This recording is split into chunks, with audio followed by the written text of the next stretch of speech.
Bom, eu, a alteração que houve no Código de Processo Penal, todos me escutam aí, por favor, mandem um joinha às 5 pessoas que estão comigo aqui no chat, ou falem bom dia para o professor aí, que ninguém falou nada, né? Só para saber se Escutando, viu, professor? tá escutando aí, né, Nailton? Então, beleza. Sim. Daniel está presente, Pamela está presente, Daniel tudo ok, então tá beleza. Acho que é só nós que estamos aqui, né? Sueli e William não responderam nada, devem estar. Sou eu, positivo aqui. Ah, então tá beleza. Positivo, Sueli. Gostei do positivo aí. William, então vamos lá. O artigo 310, ele foi modificado agora com a lei 13.964. Vejam que eu abri o próprio texto de lei. Para fazer uma consideração mais tranquila, tá? Não vou mandar slides e nem aula, porque tudo isso que está aqui nós já sabíamos, né? É aquilo que eu sempre falo nas aulas de atualização. Muita coisa que foi atualizada, muita coisa que foi colocada em dispositivo legal, que foi colocada em lei, Anailton, já estava em resoluções, já estava em posicionamentos jurisprudenciais, em súmulas, em alguns julgados. E aí, para se tornar uniforme e tido posto em lei, existem algumas alterações normativas, né? Na verdade, nem normativas, sim legislativa, né? A norma continua a mesma, só trocou de local geograficamente, que é o dispositivo legal. Então, o artigo 310 houve alteração, mas ela já vinha sido regulada lá pela resolução acho que a resolução 112 do CNJ, depois pode conferir para mim, por favor, que regulava a audiência de custódia. Então, nós tínhamos a audiência de custódia, que nós chegamos a ela semana passada, que estava sendo regulada pelo CNJ.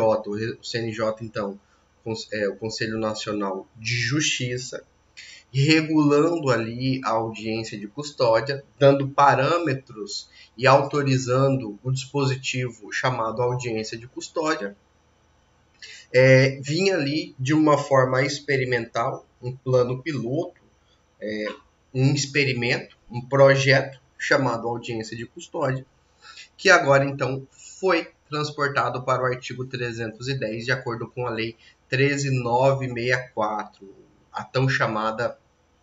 o tão chamado, né, pacote anticrime. Então, o pacote anticrime está solidificado na lei 13.964, que trouxeram infinitas alterações, alteração no Código de Processo Penal, no Código Penal, os quais a gente já viu, aqui no Código de Processo Penal que a gente vai ver. O artigo 28 eu vou deixar ele suspenso, porque nós não sabemos se ele vai atualizar ou não, quanto ao artigo 28A, a não persecução penal.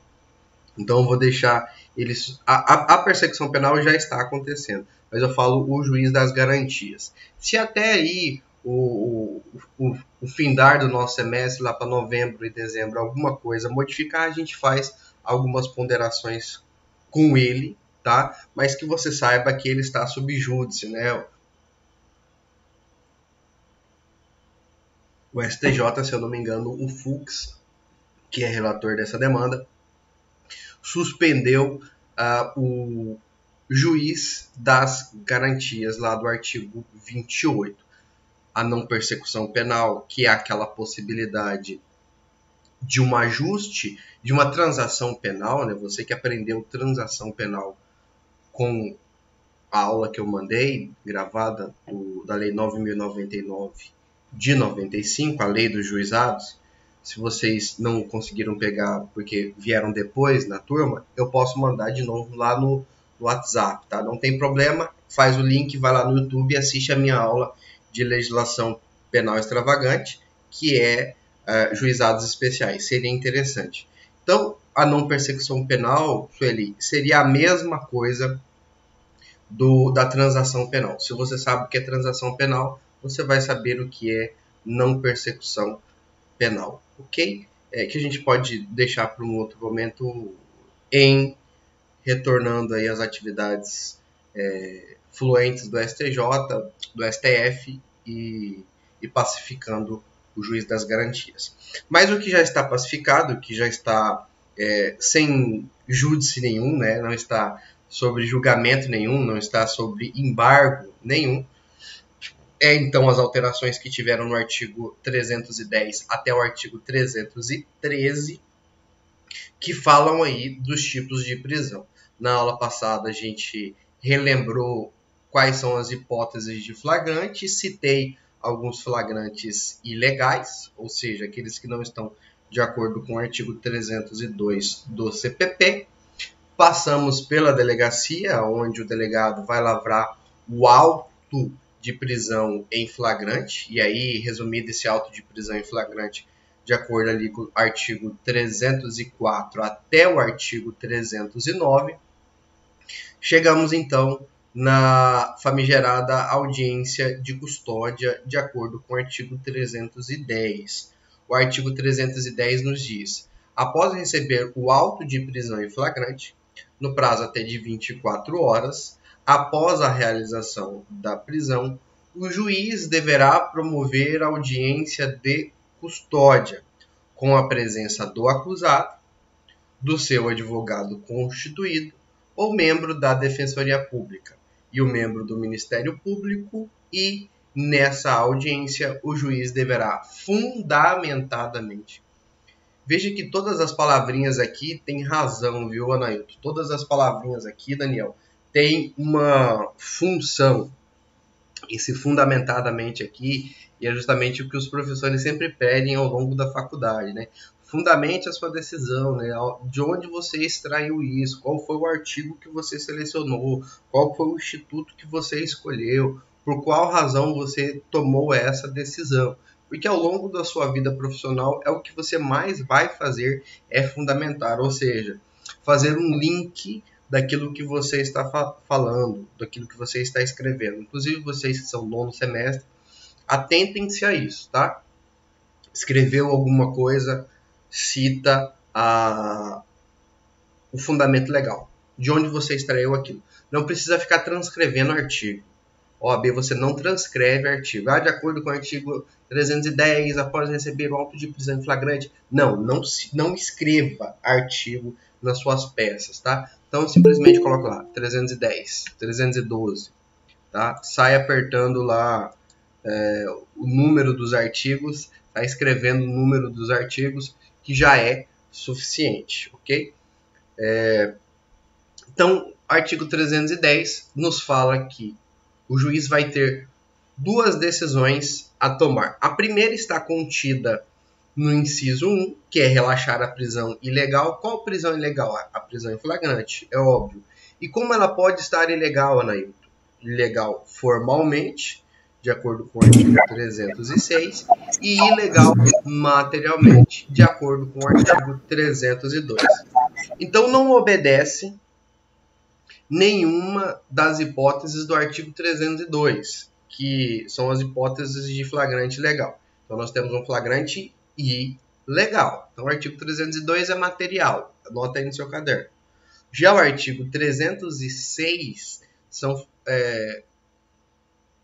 ilegalidades formais. Ou seja, aquela condução daquele ADPF, daquele flagrante, está ilegal. Não obedece nenhum ou fere um dos institutos contidos lá no artigo 306. Ao indivíduo estar na delegacia há mais de 5 dias, isso fere já o artigo 306, e esse flagrante tem que ser relaxado. Já no inciso 2 e no inciso 3, é uma decisão só, que se tomada uma, obviamente excluirá a outra por serem antagonicamente opostas, né? Como luz e a escuridão, como o sal e a açúcar, né? Como o óleo e como o óleo e a água, né? Não vão se misturar, ou escolher um ou escolher o outro, que é, inciso 2, converter a prisão em flagrante em prisão preventiva, quando presentes os requisitos constantes no artigo 312. O artigo 312, já puxa uma setinha aí, são os requisitos subjetivos para a prisão em flagrante. E se revelarem inadequadas ou insuficientes as medidas cautelares diversas da prisão. Quais são as medidas cautelares diversas da prisão? Artigo 319, que são aquelas medidas aos quais o juiz inicialmente deve observar para saber se vai sustentar uma prisão ou se aquelas 9 consignantes ali, aquelas 9 afastadoras da prisão preventiva não seriam suficientes. Ou seja, primeiro a gente olha para as medidas protetivas. Perdão, estava dando aula de Lei Maria da Penha semana passada e tô com protetiva ainda na cabeça.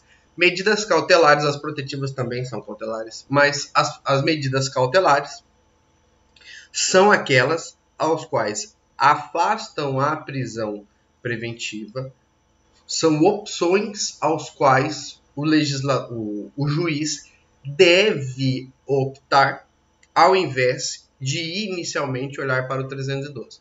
É óbvio que na maioria das vezes nós vemos isso de forma contrária, né? Muitas das vezes nem sequer as cautelares são observadas, né? Mas nós temos lá 9. Será que 9 não seriam suficientes? O Witzel, por exemplo, está sofrendo uma medida cautelar lá no Rio de Janeiro, que é o afastamento do cargo, função e ofício. Tá? Então, ao invés de ter uma prisão preventiva, ele está sofrendo ele está sofrendo uma medida cautelar, tudo bem? É o que acontece com a maioria desses conselheiros, políticos, senadores, são afastados da função, prefeitos, lá os governadores, vice e governador do estado do Amazonas, que estão interditados provisoriamente, cautelarmente, até o trânsito em julgado do devido processo legal. Então, 319, medidas cautelares diversas da prisão. Isso é muito importante para a sua vida prática, tá?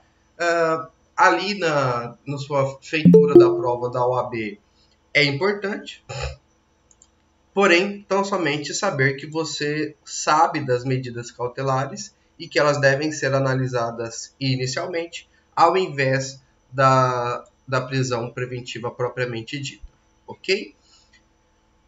Então, o artigo 310 tem aqui o inciso 3, ainda dizendo conceder liberdade provisória com ou sem fiança. Então, concedeu liberdade provisória, é óbvio que ele não converteu a prisão em flagrante em uma prisão preventiva, tudo bem? O 1, ele pode ir direto para o 3. Tudo bem? Então, o 2 e o 3 são a mesma análise. O 2 e o 3 são o mesmo momento. Ou ele analisa o flagrante e relaxa, não relaxando o flagrante, ele pode converter a prisão em preventiva ou conceder a liberdade provisória. Tudo bem? Se ele relaxou o flagrante, se ele disse que aquele flagrante é ilegal, não há de que se dizer em prisão preventiva. Tudo bem? Professor, depois ele pode dar uma prisão preventiva? Pode, ele pode dar uma prisão preventiva normalmente. Professor, o próprio juiz pode relaxar o flagrante e mesmo assim converter em preventiva? Pode, eu já vi. E aí é uma discussão de uma crítica, né, quanto a esse dispositivo, porque ele vai converter em preventiva por quê? Né? Se ele não é o juiz do feito, se ele não é o juiz do caso, aí que entraria o juiz das garantias para resolver e para dirimir essas condutas aqui, que eu acho que é uma aberração. Se ele relaxou o flagrante, não há de que se falar em preventivo. Mas tem alguns juízes que relaxam o flagrante, identificam que existe uma ilegalidade, mas mesmo assim ainda convertem aquele relaxamento em uma prisão preventiva, tá? Existe isso. Parágrafo 1º. Se o juiz verificar pelo auto de prisão em flagrante que o agente praticou o fato em qualquer das condições contidas no inciso 1, 2, 3 do caput do artigo 23 do Decreto-Lei, ou seja, do Código Penal, poderá fundamentadamente conceder ao acusado liberdade provisória mediante termo de comparecimento obrigatório a todos os atos processuais sob pena de revogação. Ou seja, se nós temos lá as causas excludentes de ilicitude. Quais são as causas excludentes de ilicitude?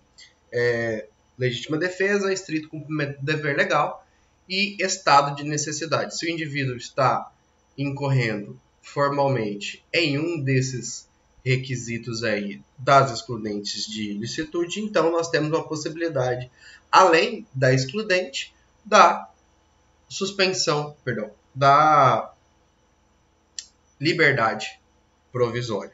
O parágrafo 2º ainda nos diz: se o juiz verificar que o agente é reincidente ou integra organização criminosa armada ou milícia, ou que porta arma de fogo de uso restrito, deverá denegar a liberdade provisória com ou sem medidas cautelares. Ou seja, a impossibilidade aqui, o asseveramento quando o indivíduo faz parte de organização criminosa armada, milícia ou arma de uso restrito.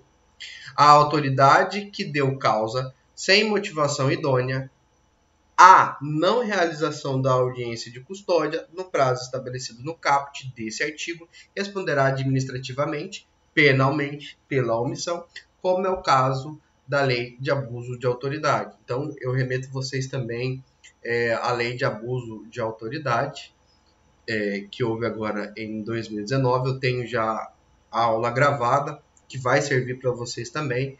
Posso mandar novamente lá o link. Inclusive, dei um ponto extra para vocês lá, um ponto na parcial, na verdade, de 2 pontos para vocês que escolherem um artigo lá e fizerem a classificação nos comentários, ok? A4. Transcorridas 24 horas após o decurso do prazo estabelecido no caput desse artigo, a não realização da audiência de custódia sem motivação idônea. Veja que esse prazo não é cabal, porque poderá haver algum impedimento, como não ter juiz na comarca, o juiz estar em licença médica, o juiz responde por 2 comarcas e não está naquela, caiu a internet na cidade, isso já ocorreu. O cliente já ficou preso 4 dias lá só por conta da internet, não tinha internet na cidade. Lá em Rio Branco, aqui próximo de Cáceres ali, depois de Curvelândia. Você pega Curvelândia ali, vira para a direita, tem uma cidade, esqueci o nome da cidade anterior, e aí tem Rio Branco, tá? Não é no Acre não, é aqui mesmo. Ficou 4 dias sem internet a cidade. O cliente ficou lá, ia ser concedida a liberdade, mas não podia fazer a checagem dele, a comunicação com o TJ, enfim, ficou preso 4 dias com a liberdade quase que concluída. Ensejará também a ilegalidade da prisão ou ser relaxada pela autoridade competente, sem prejuízo da possibilidade de imediata decretação da prisão preventiva. Ou seja, superou as 24 horas sem a decretação da prisão preventiva ou a liberdade provisória, você pega aquela decisão ou você pega aquele ADPF, comunica o TJ, faz um HC e esse HC vai ser combativo com o auto de prisão em flagrante que não foi analisado pelo juiz. Ok? Então nós temos essa possibilidade aí do artigo 310, parágrafo 4º. Deixa eu já ir aqui para o artigo 311, está reforçando a situação do abuso de autoridade, que é, em qualquer das fases da investigação policial ou do processo penal, caberá a prisão preventiva decretada pelo juiz a requerimento do MP, do querelante assistente ou por representante da autoridade policial. Ou seja, em qualquer fase da investigação policial, Ministério Público e delegado podem pedir. Já na fase de instrução, tão somente querelante e Ministério Público vão determinar a prisão, o pedido de prisão preventiva. O artigo 312, e aí nos dizendo sobre as medidas preventivas, ou seja, as medidas de prisão, a prisão preventiva também é uma cautelar. Tá? O que é cautelaridade, professor? Aquilo que garante o processo ou o seu resultado, o mérito. No nosso caso aqui não é nada bom para o réu, né? Na verdade, ele está preso, não tem nada de cautelar, não tem nada de fumus boniuris nisso, né? Ou periculo in mora. Aqui tão somente é para ferrar mesmo com o cara, e por isso que as medidas cautelares diversas da prisão seriam a boa parte das cautelares. Porque a parte ruim das cautelares é óbvio, tá gravando aqui, eu queria saber o que é. Só. Ok. A parte ruim, óbvio, das cautelares é a prisão, ok? Então, o artigo 312, Anailton, fala bem assim. A prisão preventiva poderá ser decretada como garantia da ordem pública, ordem econômica, convenção da instrução criminal, ou para conveniência da instrução criminal, ou para assegurar a aplicação da lei penal, quando houver prova da existência do crime e indícios suficientes de autoria e perigo gerado pelo estado de liberdade do imputado. Bom, aqui é o requisito subjetivo, que deve estar atrelado ao requisito objetivo, que nós vamos ver logo abaixo. O requisito objetivo, então, tem 4 requisitos, aos quais são abstratos. E aqui, queridos colegas, não existe uma definição correta, porque aí vai caber uma interpretação do julgador, e aqui cabe, e existe, né? Não é que caiba, mas que exista uma profundidade e uma ilegalidade enorme, né? Por conta da interpretação do que seja garantia da ordem pública. O que seria ordem pública? O que seria ordem econômica, né? E aí, para não estender muito essa aula, porque ela já foi motivo lá de processo penal 2, eu remeto vocês aos livros de processo penal, ali na segunda fase, a fazerem a leitura do que seria ordem pública e ordem econômica, que basicamente seria um assaltante, um estuprador ou um estelionatário, ordem pública e ordem econômica.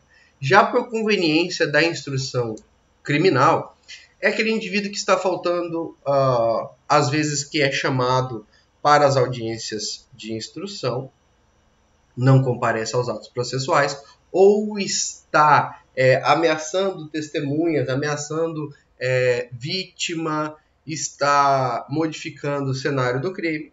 Então, nós temos aí uma conveniência da instrução deixar esse indivíduo preso. Assegurar a aplicação da lei penal é quando existe uma possibilidade de fuga desse indivíduo. Então, vamos prendê-lo, porque na hora que sair a sentença, então nós convertemos essa prisão preventiva agora em prisão pena. Depois da vírgula ali de penal, nós temos o que nós chamamos de PEC e ISA. O que é PEC e ISA? Prova da existência de um crime e indícios suficientes de autoria. Então, nós temos uma autoria e materialidade aqui convergidas no artigo 312. Então, nós precisamos de autoria, materialidade e algum dos 4 requisitos subjetivos. Obrigado, querida esposa. Quem tem uma mulher maravilhosa encontrou uma jazida de ouro. É melhor encontrar uma mulher maravilhosa do que encontrar uma jazida de ouro. Não gostou dessa? Viu aí, Anailton? Ó o cafezinho aqui, ó, servido na hora aqui. Onde que eu estava depois de ser surpreendido pela minha querida esposa? Onde que eu estava, Anailton? Me ajuda aí, você que é um cara desenrolado.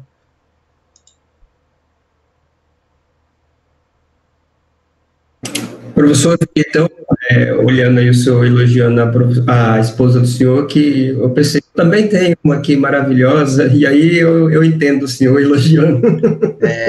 Tá certo. Onde que eu estava, Anailton? Eu acabei me... O senhor estava falando sobre a prisão preventiva e a possibilidade de converter ela em prisão pena e logo... Tá. Obrigado, lembrei. Aí, então, já estou no final do 312. Muito bem, obrigado. Então, ali o 312, como bem me lembrou a Anailton, que é a possibilidade de converter a prisão preventiva em prisão pena em havendo um risco de fuga. Então, aí nós temos, agora lembrei, Anailton, obrigado. Indícios suficientes de autoria. Aqui, Anailton, por que a gente tem que elogiar? Tá vendo aqui, ó? Pão de queijo, o professor vai comer só para fazer inveja. Tá quente, deixa eu esfriar um pouquinho. O problema é que só vai engordando, né, professor? Cara, eu acho que esse negócio de engordar ou não é relativo, né?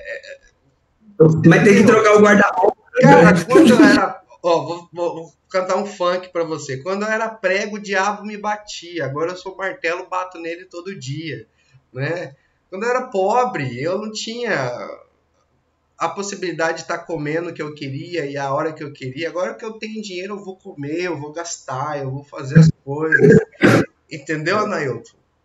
Entendi, professor, tá certo. Não pode comer pão de queijo. Eu como pão de queijo. Sim. Pode, claro. O mesmo corpinho gordo vai ser o mesmo corpinho shape, né? Magrinho. Lá no Éden, né? Não é, você entendeu? Anailton, vamos voltar aqui. A nossa sorte, professor, é que nós vamos ser transformados em corpo de glória. Sim, esse corpo vai ser purificado, né? Santificado. Vai passar pelo fogo. Amém. De qualquer forma, nós vamos passar pelo fogo, né, Anailton? Vai queimar essa gordura, viu, Graciela? Fica aí. A vida fit. Vida fit não é de Deus, não, gente. Não pode comer, tem que estar indo na academia toda hora. Anailton? Só uma piadinha infame aqui, né? Antes que o cara foi no médico, né? Aí falou, doutor, eu não como gordura, não como chocolate, não bebo, não fumo, durmo cedo, não saio pra balada, não me divirto, não faço esportes radicais, vou viver muito. Aí diz que o médico pegou, ficou olhando pra ele assim, falou assim, pra quê? Né? Então, pra que viver muito, né, Graciela? Se não pode comer nada, papinha de chu pra nada, né? Então vamos terminar a nossa aula aqui. Olha aqui, o artigo 312, então, tem os 4 requisitos subjetivos, tá? Que é a garantia da ordem pública, da ordem econômica. O Leandro acordou agora, tá querendo entrar, vamos permitir ele. Ordem pública, ordem econômica, conveniência da instrução criminal ou assegurar a lei penal quando houver prova da existência e indícios suficientes de um crime. Então, os 4 requisitos subjetivos, o PEC e ISA, para que haja o artigo 312. Professor, eu não entendi o que é PEC e ISA. Volta um pouquinho essa aula lá depois gravada e você transporta para o seu caderno. Ok? E aí, já no 313, para a gente poder finalizar esse conteúdo, já na quarta-feira a gente faz uma peça, vou mandar um caso para vocês, na quarta-feira pela manhã, vocês desenvolvam e me devolvam. Mas já vão estudando aí sobre prisão preventiva, liberdade provisória e relaxamento de flagrante, que eu vou mandar 3 peças para vocês fazerem e me enviarem, ok? Nos crimes dolosos punidos com pena privativa de liberdade máxima superiores a 4 anos. Então, lá no 312, é toda aquela ilação, aquela discricionariedade que o juiz tem para escolher um dos 4 requisitos. Já que no 313, são requisitos objetivos. E os quais são? O crime deve ser um crime doloso, crime culposo não cabe prisão preventiva do artigo 121, parágrafo 3º, por exemplo, que é o homicídio culposo. Ninguém pode ser preso preventivamente por ter praticado um crime culposo, deve ser um crime doloso. E a sua pena máxima, quando você olha lá para o dispositivo do artigo, está lá a pena de 6 a 20. O senhor tem possibilidade de prisão preventiva? Sim, então decreta a prisão preventiva por conta da pena máxima, 20 anos. O furto simples, por exemplo, de 1 a 4 anos. Professor, pode prender em flagrante, pode prender, fazer prisão preventiva do furto simples? Não, porque a pena dele não é superior a 4 anos, é de 1 a 4 anos. Professor, o crime de importunação sexual, que é de 1 a 5, lá no artigo 215A, pode prender em prisão preventiva? Pode, porque a pena máxima é superior a 4 anos. Ou ainda, de acordo com o inciso 2, se tiver sido já condenado por outro crime doloso, em sentença transitada em julgado, ressalvados os dispositivos do inciso 1 do artigo 64 do Código Penal. Então você pega o 64, inciso 1, vamos abri-lo aqui. CP.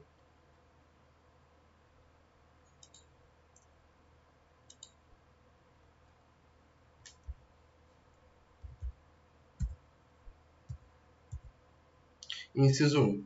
Não prevalece a condenação anterior se entre a data do cumprimento ou extinção da pena a infração posterior tiver decorrido o período superior de 5 anos. Ou seja, aqui nós estamos falando daquela situação da reabilitação. Se o indivíduo cumpriu a sua pena, ele tem lá uma pena de 5 anos restritiva de liberdade, cumpriu no semiaberto, cumpriu 5 anos, contados mais 5 anos no final do cumprimento daquela pena, 10 anos depois, por exemplo, esse indivíduo já é considerado um reabilitado e aí um réu primário. Aí sim nós temos uma não possibilidade da prisão preventiva por conta aqui do inciso 2, tá? Mas se for um réu já condenado, independente da pena,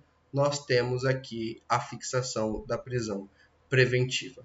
E em qualquer dos crimes, aí independente da pena ou da reincidência, se o crime envolver violência doméstica e familiar contra a mulher, criança, adolescente, idoso, enfermo ou pessoa com deficiência, para garantir a execução das medidas protetivas de urgência, ok? Então, feriu uma das medidas protetivas lá da Lei 11.340, que é a Lei Maria da Penha, Lei de Violência Doméstica, então nós temos a possibilidade.